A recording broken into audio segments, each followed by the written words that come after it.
లోక్సభ ఎన్నికలకు నామినేషన్ల ప్రక్రియ ప్రారంభమైంది. ఈ నెల 25 వరకు నామపత్రాల స్వీకరణ జరుగుతుంది. ఆదిలాబాద్ జిల్లా ఎన్నికల కార్యాలయంలో మొదటి రోజు ఇద్దరు అభ్యర్థులు తమ నామినేషన్ సమర్పించారు. ఇదే అంశానికి సంబంధించి మరింత సమాచారం మా రీజనల్ కోఆర్డినేటర్ సత్యనారాయణ అందిస్తారు.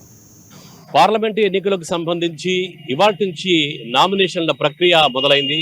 అయితే ఆదిలాబాద్ జిల్లా కేంద్రంలో ఉన్నటువంటి ఎన్నికల కార్యాలయం ఎదుట మనం ఉన్నాం. ఇక్కడ ఉన్నటువంటి ఒక ఎన్నికల కార్యాలయంలో ఈ రోజు నామినేషన్ల పర్వానికి అయితే ఇక్కడ తెరదీసింది.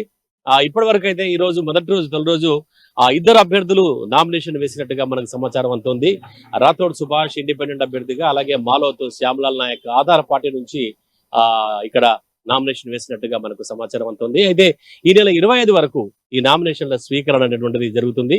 ఆ తర్వాత 26న నామినేషన్ల పరిశీలన, అలాగే 29న నామినేషన్ల ఉపసంహరణకు తుది గడువు, వచ్చే నెల 13వ తేదీన ఎన్నికల తేదీ, అలాగే జూన్ 4న రిజల్ట్ ఎన్నికల కౌంటింగ్ అనేటటువంటిది జరుగుతున్నట్టుగా మనకు సమాచారం ఇచ్చారు. అలాగే ఈ ఎన్నికల్లో దాదాపుగా ఆదిలాబాద్ పార్లమెంటు నియోజకవర్గంలో దాదాపు 16 లక్షల పైచిలకు ఓటర్లు ఓటు నమోదు చేసుకునేటటువంటి అవకాశం కనబడుతోంది.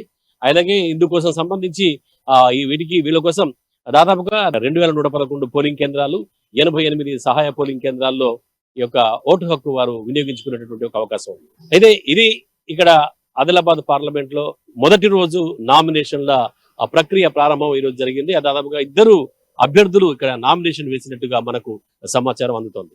ఇందుకోసం దాదాపుగా టోటల్ గా అంటే ప్రభుత్వ శాఖలకు విభాగాలకు సంబంధించినటువంటి యొక్క 5270 మంది పోలింగ్ సిబ్బంది ఎన్నికల విధుల్లో పాల్గొనేటటువంటి విధంగా ఏర్పాటైతే చేశారు. ఇకపోతే ఈ ఎలక్షన్ కి సంబంధించి ఎవరైతే 85 ఏళ్ల పైబడి ఉన్నటువంటి యొక్క వృద్ధులు, అలాగే 40% అంగవైకల్యం కలిగినటువంటి యొక్క దివ్యాంగులు ఎవరైతే ఉంటారో వాళ్ళకి ఇంటి వద్దే ఓటు వేసేటటువంటి ఒక అవకాశం కల్పించినట్టుగా తెలుస్తోంది. అయితే ఇందుకోసం వాళ్ళు ఈ నెల 22 వరకు వాళ్ళకి గడువు ఇచ్చారు. 22 వరకు ఫామ్ D12 అనేటటువంటిది ఏదైతే ఉంటుందో అది నింపి అది కనుక కలెక్టర్ ఆఫీస్ లో కనుక ఇచ్చినట్టయితే వాళ్ళకి ఇంటి వద్దే ఓటు వేసేటటువంటి ఒక అవకాశం.